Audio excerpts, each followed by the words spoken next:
Welcome back. పైసా లేనిదే పని చేయనన్నారు శ్రీ సత్యసాయి జిల్లా మడకశిర తహసీల్దార్ ముషావలి. ఇందుకు మంత్రులు, ఉన్నతాధికారుల పర్యటనలకయ్యే ఖర్చుల వివరాలను తనదైన శైలిలో చెప్పుకొచ్చారు. లంచం ఇస్తే తప్ప ఫైల్ ముందుకు పోదు అంటూ సోషల్ మీడియా కథనంతో ఓ వీడియో వైరల్ అవుతోంది. ఈ వీడియో ఎందుకు వైరల్ అయింది, అందులో ఏముందో ఇప్పుడు చూద్దాం.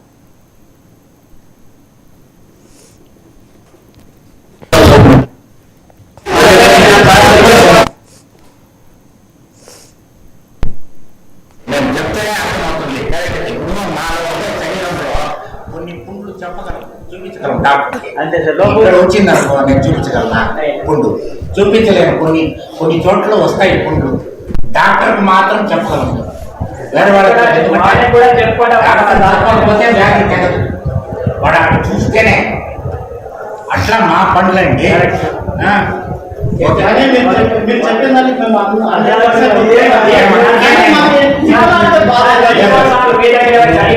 నేను కరెక్ట్ గా మీకు లెక్క చెప్పేసి ఈ పద్ధతుల్లో నేను మీకు పర్ఫెక్ట్ గా వచ్చేసి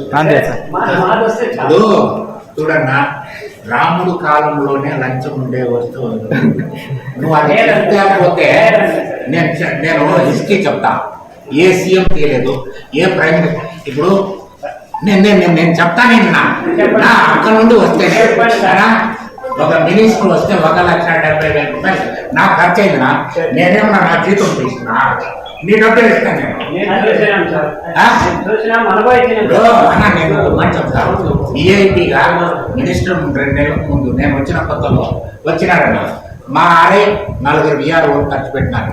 1,70,000 ₹1 కూడా రాలేదన్నా.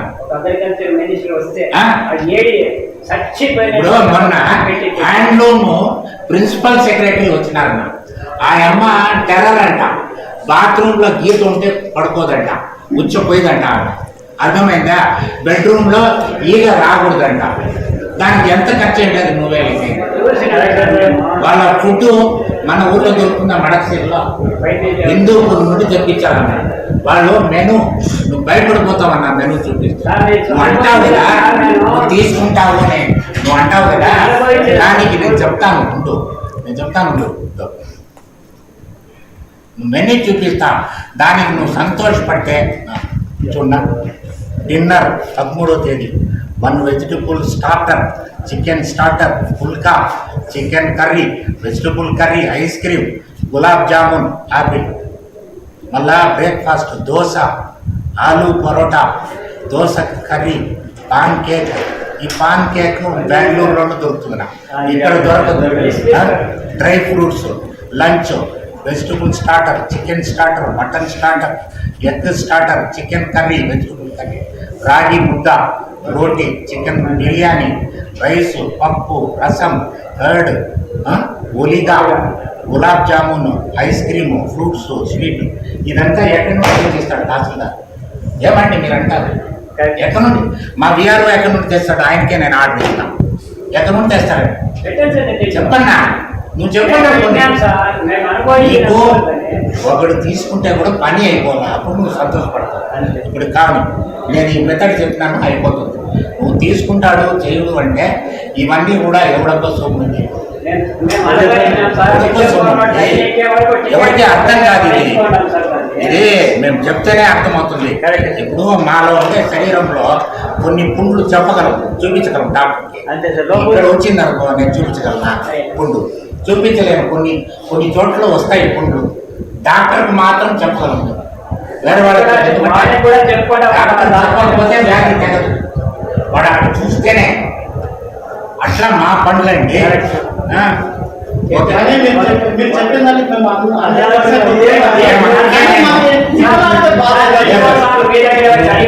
నేను కరెక్ట్ గా మీకు లెక్క చెప్పేసి ఈ పద్ధతుల్లో నేను మీకు పర్ఫెక్ట్ గా వచ్చాను. పైసా లేనిదే పని చేయనన్నారు తహసీల్దార్ అనే వార్త సోషల్ మీడియాలో వైరల్ కావటం, అది తాను లంచం అడిగినట్లు నిరూపిస్తే ఏ శిక్షనైనా అనుభవించేందుకు సిద్ధంగా ఉన్నానన్నారు తహసీల్దార్ ముషావలి. తాను లంచం అడిగినట్లు నిరూపించాలని సవాల్ చేశారు. అంతేగాని తనపై ఇలాంటి అసత్య ప్రచారాలు చేయకూడదని, దీనిపై తాను ఖచ్చితంగా చర్యలు చేపడతానన్నారు తహసీల్దార్. నిన్నటి దినం రైతులు ఒక ముగ్గురు వచ్చారు. అందులో 2 సంవత్సరాలకు మునుపు ఆ రైతులు ఇద్దరికీ ల్యాండ్ ఇష్యూపై పట్టాదారు పాస్బుక్ వేరే వారికి వెళ్ళిపోయిందని చెప్పి వాయిదా పెట్టమని చెప్పి మమ్మల్ని మా పరిష్కారం చేయమని చెప్పి అడగగా వాటిపై నేను సర్వేయర్ని పిలిపించి విఆర్ఓను పిలిపించి సర్వే చేయడానికి చెప్తూ ఉండగా ఇతర వ్యక్తి ఒక అతను ఇక్కడ 2 సంవత్సరాలుగా డబ్బులు తీసుకుంటూ డబ్బులతో పని జరుగుతూ ఉంది, కానీ మాకు ఇబ్బందికరంగా ఉంది, అందరూ డబ్బులు తీసుకుంటున్నారు అని చెప్పడంతో మాకు వర్క్ అయితే జరిగిపోతుంది. కాకపోతే ప్రోటోకాల్ ఇష్యూ మీద ముందు కూడా ఇప్పుడు కూడా ఖర్చులు ఎవరైనా పై అధికారులు వచ్చినప్పుడు కానీ తర్వాత నాయకులు వచ్చినప్పుడు కానీ మినిస్టర్ల వాళ్ళు ఈ విధంగా జరుగుతుంది, ఖర్చు ఉంటుందని మాత్రమే నేను చెప్పగలిగాను. వేరే విధంగా అతను రెచ్చగొట్టడంతో నాకు ఆ డిఫెన్స్ చేసుకోవడంలో నేను ఈ విధంగా మాట్లాడానే కానీ వేరే విధంగా ఎవరికి కూడా కించపరిచేటట్లుగా ఏది నేను మాట్లాడలేదు. పై అధికారుల పైన కానీ మరియు రాజకీయ నాయకుల పైన కానీ ఎలాంటి విధంగా నేను మాట్లాడలేదు. ఇక్కడ ఉన్న పరిస్థితుల్ని తహసీల్దార్ ఆఫీసులో ఇక్కడ ప్రోటోకాల్ ఉండే విషయాన్ని మాత్రమే నేను చెప్పగలిగాను. అంతవరకే రైతు సమస్య అయితే పరిష్కారం అయిపోతుంది. నేను సర్వే కూడా కట్టాను. మంగళవారం నాడు రైతు సమస్య అయిపోతుంది. రైతు అయితే నాకు ఇబ్బంది పెట్టలేదు. ఎవరో దీన్ని వీడియోని తీసి దీన్ని పెట్టగలిగారు. ఒక వీడియో తీసి ఒక మ్యాజిస్ట్రేట్ లెవెల్లో వీడియోని పబ్లిష్ చేసేటప్పుడు ప్రతి ఒక్క పబ్లిషరు దీన్ని ఆలోచించాలా. ఒక మ్యాజిస్ట్రేట్గా చేసేటప్పుడు ఏ విధంగా అతని నడవడిక ఉంది, వారి యొక్క పరిస్థితి ఎలా ఉంది అని తెలుసుకున్న తర్వాతనే నేను మీ దగ్గర కానీ లేదా ఎక్కడైనా లంచము అడిగినట్లు మీ దగ్గర ఎవిడెన్సెస్ ఏదైనా ఉంటే మీరు తీసుకురావచ్చు. నాకు అలాంటి అవసరం కూడా లేదు. నేను లంచము కూడా ఎవరిని కూడా నేను అడగలేదు. ఈ రైతుల్ని కూడా మీరు వెరిఫై చేసుకోవచ్చు. ఎలాంటి లంచము నేను అడిగినట్లు మీ దగ్గర ఏదైనా ఎవిడెన్స్ ఉంటే దాన్ని ప్రొడ్యూస్ చేస్తే నేను దానిపై నేను శిరసా వహిస్తాను. నా ఈ ప్రెషర్లో పని ఒత్తిడి ఉన్నప్పుడు వీరు వచ్చి నాపై రెచ్చగొట్టినప్పుడు నేను ఇలా ఉంటుంది అని ఖర్చు చెప్పగలిగానే కానీ నేను లంచం ఎవరి దగ్గర కూడా నేను అడగలేదు. పబ్లిష్ చేసిన వీడియోలో నేను లంచం అడిగినట్లుగా ఏదైనా ఉందా? ఉన్నట్లయితే మీరు చూపించండి. లేనిది మీరు తహసీల్దార్ లంచగొండి తహసీల్దార్ అని ఎలా మీరు వేస్తారో నేను డిఫెన్స్ చేస్తున్నానండి. వార్త వీడియోల్లో నాకు నా మీద తహసీల్దార్ మడకశిర లంచగొండితనం లంచం తీసుకుంటున్నాడని దీనిపై నాకు శీర్షిక వచ్చిన దానివల్ల నేను దీనికి డిఫెన్స్ చేస్తూ నేను చెప్తున్నాను. నిన్నటి దినం రైతులు ఒక ముగ్గురు వచ్చారు. అందులో 2 సంవత్సరాలకు మునుపు ఆ రైతులు ఇద్దరికీ ల్యాండ్ ఇష్యూపై పట్టాదారు పాస్బుక్ వేరే వారికి వెళ్ళిపోయిందని చెప్పి వాయిదా పెట్టమని చెప్పి మమ్మల్ని మా పరిష్కారం చేయమని చెప్పి అడగగా వాటిపై నేను సర్వేయర్ని పిలిపించి విఆర్ఓను పిలిపించి సర్వే చేయడానికి చెప్తూ ఉండగా ఇతర వ్యక్తి ఒక అతను ఇక్కడ 2 సంవత్సరాలుగా డబ్బులు తీసుకుంటూ డబ్బులతో పని జరుగుతూ ఉంది, కానీ మాకు ఇబ్బందికరంగా ఉంది, అందరూ డబ్బులు తీసుకుంటున్నారు అని చెప్పడంతో మాకు వర్క్ అయితే జరిగిపోతుంది. కాకపోతే ప్రోటోకాల్ ఇష్యూ మీద ముందు కూడా ఇప్పుడు కూడా ఖర్చులు ఎవరైనా పై అధికారులు వచ్చినప్పుడు కానీ తర్వాత నాయకులు వచ్చినప్పుడు కానీ మినిస్టర్ల వాళ్ళు ఈ విధంగా జరుగుతుంది, ఖర్చు ఉంటుందని మాత్రమే నేను చెప్పగలిగాను. వేరే విధంగా అతను రెచ్చగొట్టడంతో నాకు ఆ డిఫెన్స్ చేసుకోవడంలో నేను ఈ విధంగా మాట్లాడానే కానీ వేరే విధంగా ఎవరికి కూడా కించపరిచేటట్లుగా ఏది నేను మాట్లాడలేదు. పై అధికారుల పైన కానీ మరియు రాజకీయ నాయకుల పైన కానీ ఎలాంటి విధంగా నేను మాట్లాడలేదు. ఇక్కడ ఉన్న పరిస్థితుల్ని తహసీల్దార్ ఆఫీసులో ఇక్కడ ప్రోటోకాల్ ఉండే విషయాన్ని మాత్రమే నేను చెప్పగలిగాను. అంతవరకే రైతు సమస్య అయితే పరిష్కారం అయిపోతుంది. నేను సర్వే కూడా కట్టాను. మంగళవారం నాడు రైతు సమస్య అయిపోతుంది. రైతు అయితే నాకు ఇబ్బంది పెట్టలేదు. ఎవరో దీన్ని వీడియోని తీసి దీన్ని పెట్టగలిగారు. ఒక వీడియో తీసి ఒక మ్యాజిస్ట్రేట్ లెవెల్లో వీడియోని పబ్లిష్ చేసేటప్పుడు ప్రతి ఒక్క పబ్లిషరు దీన్ని ఆలోచించాలా. ఒక మ్యాజిస్ట్రేట్గా చేసేటప్పుడు ఏ విధంగా అతని నడవడిక ఉంది, వారి యొక్క పరిస్థితి ఎలా ఉంది అని తెలుసుకున్న తర్వాతనే నేను మీ దగ్గర కానీ లేదా ఎక్కడైనా లంచము అడిగినట్లు మీ దగ్గర ఎవిడెన్సెస్ ఏదైనా ఉంటే మీరు తీసుకురావచ్చు. నాకు అలాంటి అవసరం కూడా లేదు. నేను లంచము కూడా ఎవరిని కూడా నేను అడగలేదు. ఈ రైతుల్ని కూడా మీరు వెరిఫై చేసుకోవచ్చు. ఎలాంటి లంచము నేను అడిగినట్లు మీ దగ్గర ఏదైనా ఎవిడెన్స్ ఉంటే దాన్ని ప్రొడ్యూస్ చేస్తే దానిపై నేను శిరసా వహిస్తాను. నా ఈ ప్రెషర్లో పని ఒత్తిడి ఉన్నప్పుడు వీరు వచ్చి నాపై రెచ్చగొట్టినప్పుడు నేను ఇలా ఉంటుంది అని ఖర్చు చెప్పగలిగానే కానీ నేను లంచం ఎవరి దగ్గర కూడా నేను అడగలేదు. పబ్లిష్ చేసిన వీడియోలో నేను లంచం అడిగినట్లుగా ఏదైనా ఉందా? ఉన్నట్లయితే మీరు చూపించండి. లేనిది మీరు తహసీల్దార్ లంచగొండి తహసీల్దార్ అని ఏ ప్రైమ్ ఇప్పుడు నేను చెప్తాను. అక్కడ నుండి వస్తే ఒక మినిస్టర్ వస్తే 1,70,000 రూపాయలు నా ఖర్చు అయిందినా, నేనేమన్నా నా జీతం తీసుకున్నా, నీ డబ్బులు ఇస్తాను నేను.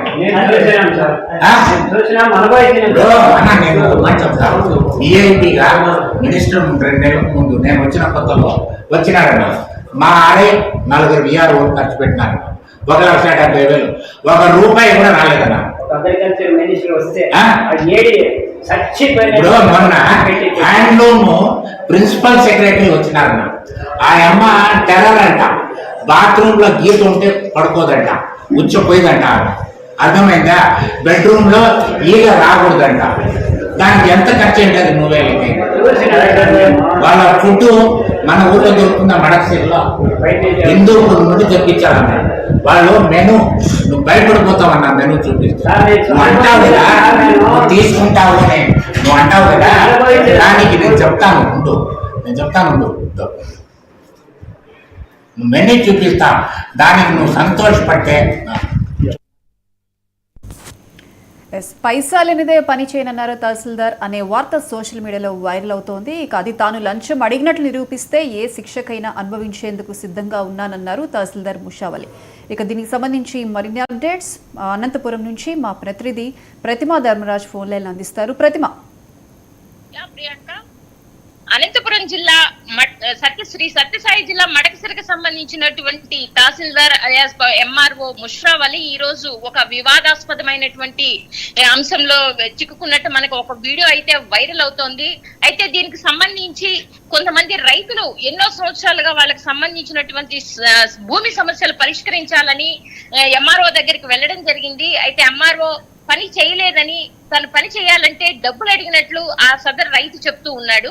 ఎందుకనంటే ఆ ఎంఆర్ఓ చెప్తున్నటువంటి విషయం ఏంటంటే డబ్బులు లేదే మేము పనులు చేయలేము. ఎందుకనంటే మినిస్టర్లు వచ్చినా, నాయకులు వచ్చినా, ఎవరు వచ్చినా వాళ్ళకి సంబంధించినటువంటి ప్రతి అంశాన్ని మా మీదకే ప్రభుత్వం నెట్టేయడం వల్ల వాళ్ళకి సంబంధించినటువంటి బ్రేక్ఫాస్ట్ నుంచి వాళ్ళ తినే నీళ్లు, తాగడానికి తిండి అన్ని కూడా మేమే సమకూర్చాల్సి వస్తుంది. కాబట్టి మా జీతాలు సరిపోని పరిస్థితుల్లో ఈ రోజు మేము ఉండడం వలన మేము కూడా ఇలా డబ్బులు తీసుకునే పరిస్థితుల్లోకి దిగజారిపోయామని ఆయన రైతుతో ఉన్నటువంటి వీడియో ఒకటి వైరల్ అవుతూ ఉంది. ప్రియాంక, ప్రతిమ, ఇప్పుడు ఈ వీడియో వైరల్ కావటం అంటే దాంట్లో తాను లంచం అడిగినట్లు నిరూపిస్తే ఎటువంటి శిక్షణ అనుభవిస్తానంటూ తహసీల్దార్ చెప్పుకొస్తున్నారు. మరి దీనికి సంబంధించి పై అధికారులు ఎటువంటి చర్యలు ఏమైనా తీసుకుంటున్నారా? ప్రస్తుతానికైతే ఈ వీడియో వైరల్ అయింది, కానీ ప్రస్తుతం వరకు ఇంకా ఎవరు కలెక్టరేట్ కి ఈ సమాచారం అందింది. ఇంకా ఎట్లాంటి చర్యలు అయితే ప్రస్తుతానికి తీసుకోలేదు. అయితే ఆ ఎంఆర్ఓ ముషావలి చెప్తున్నటువంటి విషయం ఏంటంటే, మీరు గతంలో రైతులందరూ కూడా ఎంఆర్ఓలకి డబ్బులు ఎందుకు ఇస్తున్నారు, వాళ్ళు ఎందుకు తీసుకుంటున్నారంటే ఇలాంటి పరిస్థితి నెలకొనింది కాబట్టి. అంటే ఏ గవర్నమెంట్ అధికారి వచ్చినా లేకపోతే ఏ మినిస్టర్ వచ్చినా కూడా వాళ్ళకి సంబంధించినటువంటి ప్రోటోకాల్ మొత్తం మేము చేయాల్సి వస్తుంది. కాబట్టి ఈవెన్ వాళ్ళ బ్రేక్ఫాస్ట్ ఏం ఉంటారు బెంగళూరు నుంచి, వాళ్ళు తినే దగ్గర నుంచి తెప్పించడానికి మా మీద నెట్టేయడం వల్లనే అధికారులు లంచాలు తీసుకుంటున్నారు అని నేను చెప్పాను. కానీ నేను తీసుకుంటున్నాను, నాకు ఇవ్వండి అని నేను చెప్పలేదు అని ముష్రావలి మనకు 99 ఛానల్ కూడా ఆయన చెప్పడం జరిగింది. అయితే దీనిపైన సదరు విచారణ జరిగితే తను నిర్దోషి అని నిరూపిస్తే నేను ఏ చర్యలకైనా తలపుతానని ఆయన చెప్తున్నారు ప్రియాంక. అయితే ప్రతిమ, ఆయన ఏదైతే చెప్తున్నారో అటు మంత్రులు కావచ్చు, ఏ అధికారులకు వారు ఖర్చు పెట్టే ఖర్చులే ఎక్కువ అవుతున్నాయి, వారికి వచ్చే జీతాలు కూడా వాటికి ఖర్చు అవుతున్నాయి అంటే దీన్ని ఏ విధంగా చూడాలి? పై అధికారులు దీన్ని ఏ విధంగా తీసుకుంటారు? మనం చూసుకున్నట్లయితే ప్రియాంక, నిజంగా కూడా ఈ రోజు ప్రభుత్వానికి సంబంధించినటువంటి ఏ మినిస్టర్ వచ్చినప్పటికీ కూడా ఏ నియోజకవర్గంలో కార్యక్రమాలు జరిగినప్పుడు ఇక్కడ ఉండేటువంటి కార్యకర్తలు ఎలా ఎమ్మెల్యేలు పట్టించుకోకపోవడం వల్ల ఆ బాధ్యత అంతా కూడా గవర్నమెంట్ అధికారుల పైన పడడం వల్ల వాళ్ళు చేసే విధి లేని పరిస్థితుల్లో వాళ్ళు నిజంగా కూడా చెప్పాలంటే చాలా మంది అధికారులు అప్పులు చేసి కూడా ఆ కార్యక్రమాలు నిర్వహించి ఆ కార్యక్రమాలకు కావాల్సినటువంటి ఖర్చులన్నీ కూడా వాళ్ళు భరించాల్సినటువంటి పరిస్థితి అయితే ఈ రోజు జిల్లాల్లో నెలకొని ఉంది. దీని వల్లనే తాము ఇలాగా అక్రమాలకు పాల్పడి రైతుల దగ్గర కూడా డబ్బులు తీసుకోవాల్సినటువంటి పరిస్థితి ఏర్పడుతుంది అని చెప్పేసి ఎంఆర్ఓ చెప్తూ ఉన్నారు వాళ్ళకి.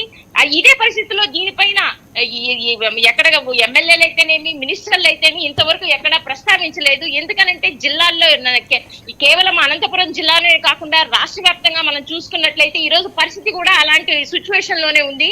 ఎక్కడ ఏ అధికారి వచ్చినా, రాష్ట్ర మంత్రులు వచ్చినా, కేంద్ర మంత్రులు వచ్చినా కూడా ప్రభుత్వ అధికారుల మీదే బడ్డలు పడుతోంది. కానీ రాజకీయ నాయకులు ఎక్కడ కూడా స్పందించి వాళ్ళ చేతిలో నుంచి ₹1 ఖర్చు పెట్టలేని పరిస్థితుల్లో ఈ రోజు ఆంధ్రప్రదేశ్ ప్రభుత్వం ఉందని చెప్పేసి అధికారులు గగ్గోలు పెడుతున్నారు Priyanka. Right Pratima, thank you.